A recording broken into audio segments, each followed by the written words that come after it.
Andito na naman tayo sa another episode with Cooking na at yan na naman siya. May mga paandar na naman siya nilagay na tinidor para paghiwa-hiwalayin yung gulay. Tapos tatanggalin mo din naman, mother. Diyos ko, ate. Hindi ko na rin nga maintindihan tapos hahaluin mo din. Parang pinapahirapan mo talaga sarili mo dahil no. Tapos lalagyan niya ng cup sa gitna para naman may mga paandar na konti, para naman may mixture ng iba't ibang kulay. Pero siyempre dahil nahanginan ka at nakagat ng lamok sa utak, ayan. So tatanggalin mo siya tapos anong gagawin sunod? Hahaluin. Hahaluin mo din, be. Diyos ko, ate, ano ba? Medyo nahihirapan. Okay, kumuha lang hangin sa paligid, ilagay sa supot. Ito talaga nangyayari pag nagkakatol palagi, Tapos ilabas din uli, tapos anong gagawin? Imasa. Imasa. Imasa ang hangin. Sabi na dapat nagpapa-second dose ka ng bakuna ngayong COVID, eh. Ate nag-halusinate ka na naman. Diyos ko, kakakaloka ka, ateng. Tapos ano, yan, biglang nagkaroon ng dough. Ano yun, nag-magic? Aba naman si ateng. Ito na nga at piniflip na niya, nagpapaandar na siya sa kanyang dough na hindi ko naman naintindihan kung saan niya hinalo yan.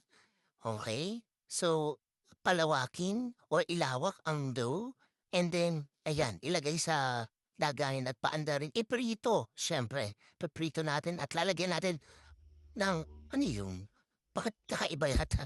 Pero anyway, siguro mga feelings yan, tapos yan ibalot siyempre habang piniprito. Okay, siguro mukha normal na naman yung ginagawa niya na wala na naman sa kakaibang ginagawa. Sige, push mo yan, go! Ayan, so ayan, pinapainit na niya yan, ipiprito. Okay? Tapos siguraduhin mo ating wala kang ginagawang masama dyan. Okay, so ayan na, kanyang pinagalo-halo. Parang hotcake din naman na itsura, okay?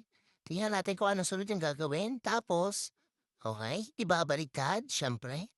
Lagyan ng fillings. Okay, fillings yan. Mantikilya and saging. Okay. Lagyan ng saging. Ano yun? Kaiba. Parang hindi ko yata gusto yung tikman, no? Kasi tingnan natin. Tapos ibinalita, tapos, ginawang feelings. Ano kaya yun? Okay, may nilagay siyang something eh. Okay, sige. Tapos kinat. Kung hindi ka na rin maintindihan minsan ng mga pagkain ganito. Tapos nilagay niya, may packaging tayo. Medyo sumasya na si Cooking Ina. Okay? And then, lagyan ng butter.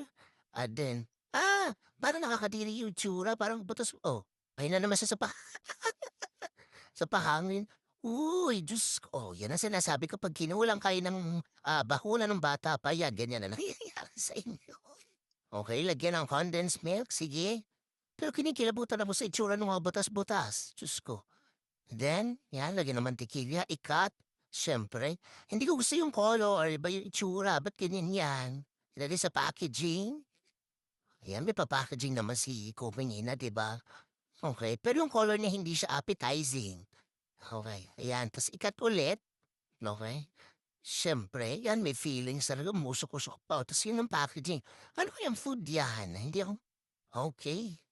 Tapos yun, ilalagay na niya at ibebenta niya. So, bahala ka na dyan natin. Ano ba yung lasa niyan? Go!